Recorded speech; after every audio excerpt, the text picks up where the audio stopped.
Stuck in a hard place, it's battery control.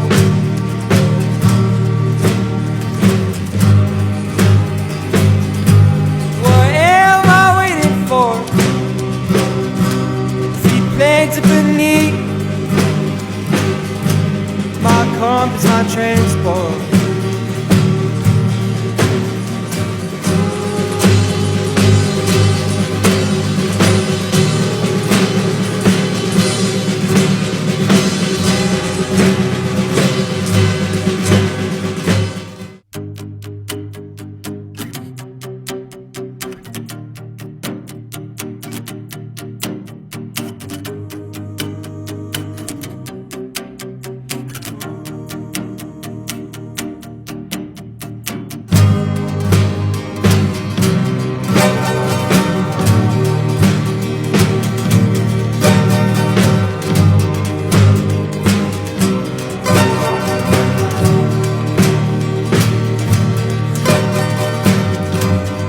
Locked in a stalemate with the man was no hope.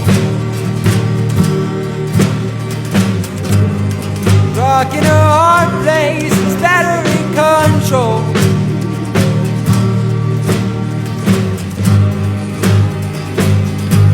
What am I waiting for?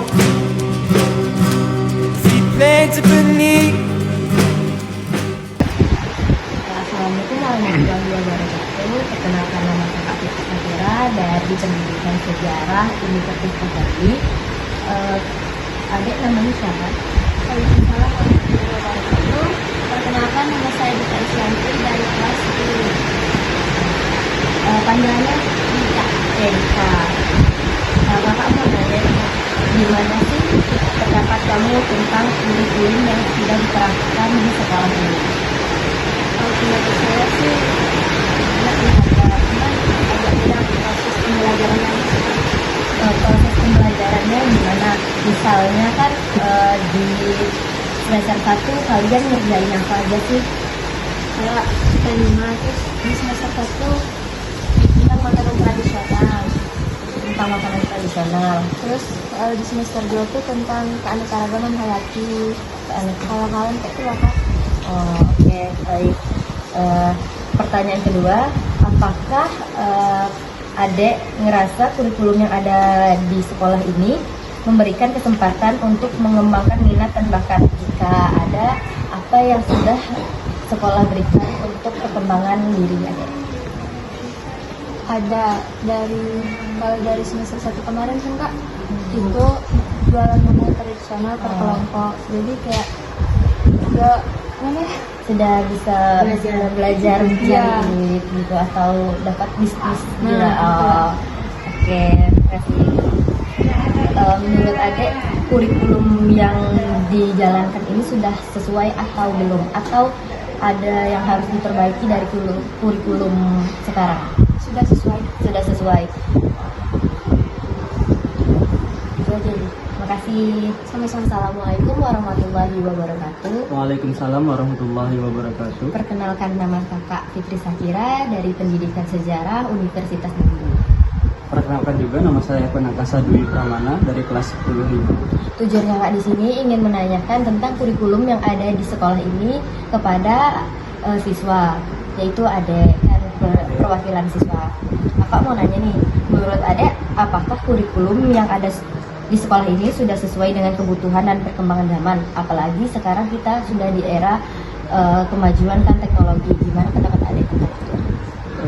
Saya kurikulum ini sudah termasuk hal yang udah maju dengan perkembangan zaman sekarang. Terlebih lagi pembelajaran sekarang kan udah banyak yang beda-beda. Berarti udah masuknya sudah bisa menggunakan teknologi. Iya sudah. Berarti kurikulum Merdeka ini sudah bisa menyesuaikan dengan perkembangan zaman. Iya sudah. Bagaimana pengaruh kurikulum terhadap cara belajar kamu di sekolah? Apakah ada perubahan sejak kurikulum sebelumnya di kurikulum sekarang?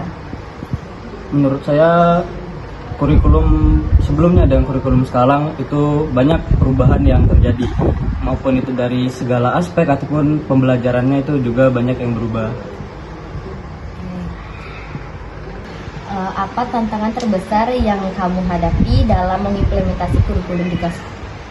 Tantangannya itu adalah kita harus bisa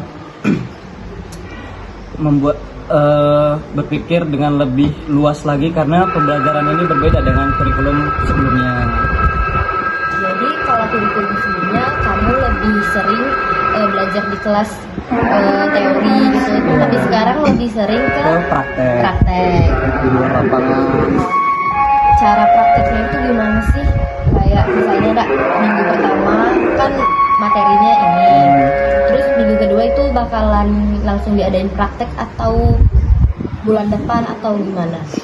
Kalau praktek itu sesuai jadwal. Jadi minggu ini materi, mungkin kedepannya bisa materi lagi atau langsung praktek. Berarti materi dulu baru ngerjain praktek. Oke, terima kasih. Iya, sama-sama. Itu apa tantangan utama yang dihadapi oleh Ade dalam implementasikan kurikulum Merdeka ini, Dek? Menurut tantangan kamu? Tantangannya ya harus berpikirnya lebih kreatif, lebih kritis dalam belajar, memilih sesuatu. Apakah di sekolah ini kalian menggunakan teknologi dalam mendukung implementasi kurikulum di sekolah untuk yang menggunakan teknologi digital? Pembelajaran kadang juga menggunakan teknologi digital dalam membuat di Canva, membuat poster ataupun rangkaian dari pembelajaran. Pertanyaan selanjutnya, apa perbedaan yang paling terasa antara kurikulum saat ini sama kurikulum sebelumnya? Ya, kalau kurikulum sebelumnya lebih ke materi, kalau kurikulum yang sekarang lebih ke praktiknya. Terima kasih kepada Ade telah sudah menjawab pertanyaan dari Abang. Sekian, terima kasih. Ya, sama-sama. Assalamualaikum warahmatullahi wabarakatuh. Perkenalkan, saya Yunita Putri Gusmini dari Universitas Perkenalkan, nama saya Rosna Sapitri. Saya dari SMA 6 Muarajambi. Baik, kakak di sini akan mewawancarai Ade. Bagaimana pendapatan Ade pelajaran praktik atau proyek dalam kurikulum saat ini? Di kurikulum Merdeka sekarang ini kayak lebih dominan dengan kreatifan kita, bikin kayak suatu mengolah barang. Kayak misalnya ada kemarin kami dari mengolah bahan-bahan dari apa namanya itu masakan Jambi. Pertanyaan kedua, bagaimana sih metode pengajaran yang digunakan guru di dalam kelas? Biasanya guru tuh bagi materinya tuh biasanya dari handphone kayak nonton YouTube. Nanti setelah itu dirangkum dari yang kita tonton seperti itu. Lalu, bagaimana sih pendapat Ade tentang kurikulum ini yang digunakan di sekolah saat ini? Nah, bagi saya tuh kalau di kurikulum ini lebih kayak kita tuh harus kreatif. Kayak kita harus bisa membuat suatu produk yang kita olah dari hasil kerja kami sendiri gitu. Apakah kurikulum ini saat ini membantu Ade untuk memahami pelajaran dengan baik? Ya, sangat membantu karena kita juga belajar kayak ya, gimana cara manajemen uang dari hasil produk yang kami jual. Kan biasanya itu ada panen raya itu kami menjual produk kami. Baik, Dek, cuma itu saja yang kakak sampaikan ke wawancara pagi hari ini. Terima kasih. Ya, sama-sama Kak. Assalamualaikum warahmatullahi wabarakatuh, Ibu. Perkenalkan, nama saya Fitri Safira dari Pendidikan Sejarah Universitas Jambi. Saya ingin mewawancara Ibu terkait kurikulum yang ada di sekolah ini. Sebelumnya boleh perkenalkan nama Ibu dulu. Saya Maning Haryati, saya guru sejarah di SMA Negeri 6 Muaro Jambi. Terima kasih. Boleh saya bertanya sedikit? Menurut pendapat Ibu tentang kurikulum yang diterapkan di sekolah ini bagaimana sih? Kalau materinya sama saja, cuma pendekatan pembelajarannya yang berbeda. Anak dituntut lebih aktif dan kreatif, menggali, mengeksplor apa yang mereka miliki, apa yang mereka tahu. Nah, jadi diharapkan siswanya yang aktif daripada gurunya yang aktif. Berarti pembelajarannya lebih berfokus kepada siswa daripada kepada terus menurut Ibu, apakah kurikulum yang ada di sekolah saat ini sudah cukup relevan dengan perkembangan dunia pendidikan? Apalagi sekarang sudah sangat canggih menggunakan teknologi. Gimana sih cara Ibu menyesuaikan itu ke dalam kelas? Sudah mengikuti kemajuan zaman ya, sebetulnya. Cara pembelajaran tergantung ke gurunya masing-masing. Kalau saya masih pakai sistem diskusi, jadi anaknya yang aktif di dalam kelas menggali, mengeksplor apa yang mereka tahu. Kadang dengan satu pemahaman antara satu siswa dengan siswa lain itu beda, ya tergantung kemampuan mereka masing-masing. Menurut Ibu, tantangan terbesar yang Ibu hadapi dalam kegiatan kelas itu apa di kurikulum Merdeka ini? Sekarang karena teknologi ya, kemarin sempat ada corona, jadi siswa tuh tergantung dengan HP.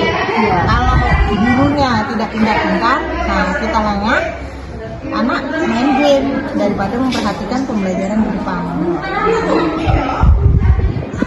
Menurut Ibu, kurikulum ini sudah tepat atau belum? Atau bisa diperbaiki lagi ke depannya? Cukup tepat lah. Ya. Dari kurikulum sebelumnya. Ya. Kembali ke gurunya masing-masing ingin berubah atau tidak.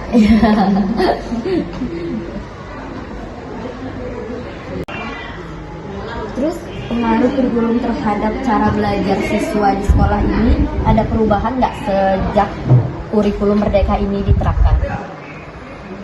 Ada perubahan tapi tidak begitu banyak, karena itu tadi kan sudah pengaruh teknologi, anak terpengaruh HP. Jadi kalau kita tidak pintar-pintar menyikapi di dalam kelas, nah anak tuh kembali ke anaknya masing-masing. Ada anak yang kalau memang ketertarikannya tinggi, ya, dia belajarnya aktif. Kalau yang biasa-biasa saja, cek bebek lah, nggak peduli. Berarti terus cara ngajar kurikulum Merdeka ini gimana sih Bu? Kan ada P5, nah sistem C5 itu gimana?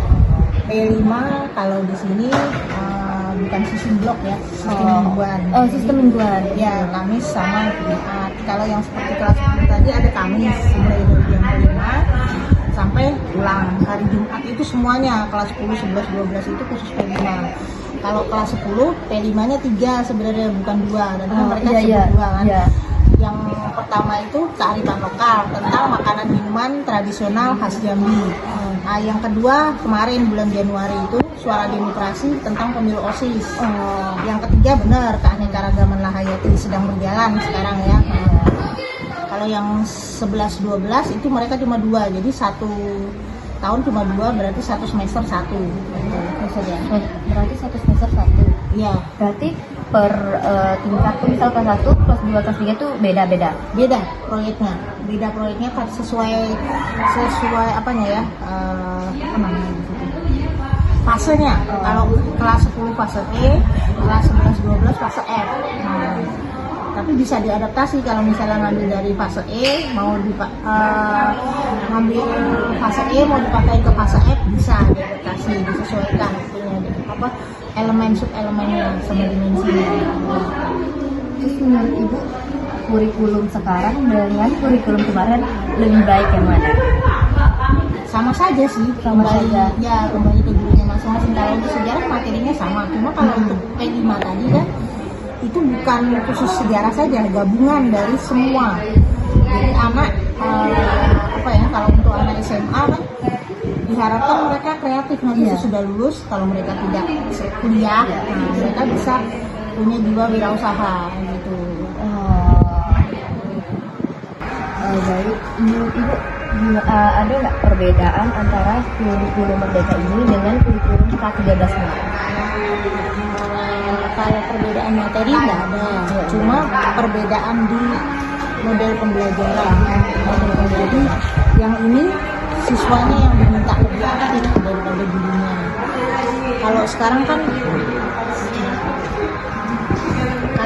kan apa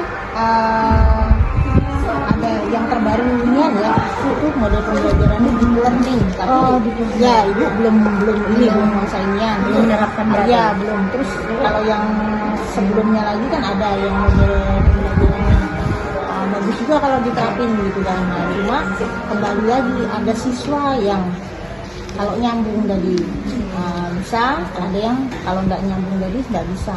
Nah, kembali ke siswanya masing-masing ya. Gimana sih sistem penilaian dalam kurikulum ini di sekolah? Sistem penilaiannya kalau K13 dengan Kurikulum sekarang? kurikulum merdeka sama saja sih sebenarnya ya, cuma kalau untuk proyek itu tidak berupa nilai tapi berupa sudah berkembang belum berkembang sesuai harapan gitu kan. Tapi kalau untuk pembelajaran di kelas tetap nilai angka gitu yang ini kan. Cuma diharapkan tidak ada siswa yang tertinggal gitu. Diharapkan siswa dengan kemampuan yang lebih bisa membantu siswa yang kemampuannya kurang. Nah, kembali lagi ke keaktifan dirinya. Iya. Bisa kayak sistem pamong gitu di kelas untuk kawan-kawan siswa yang belum memahami materi. Terus apakah sekolah melibatkan orang tua dalam memahami dan mendukung penerapan kurikulum merdeka ini? Ada lah kalau misalnya pas pembagian rapot orang tuanya harus hadir kan, nah diterangkan. Jadi sekarang ada yang namanya P5 diterangkan, jadi pembelajarannya gimana gitu. Kalau P5 itu berarti juga melibatkan orang tua nggak? Ada sedikit banyak di ini kan, karena lihat lingkungan sini kan siswanya rata-rata homogen ya, sudah heterogen sama gitu kan. Jadi diharapkan orang tuanya tahu gitu. Itu aja sih yang kami Iya. Terima kasih ya Bu. Iya.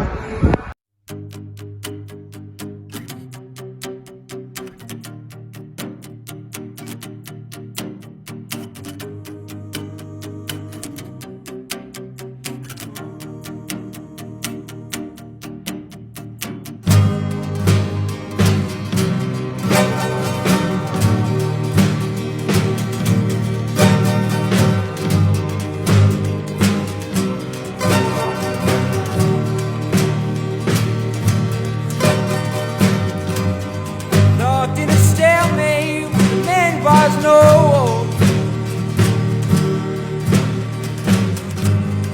Rock in a hard place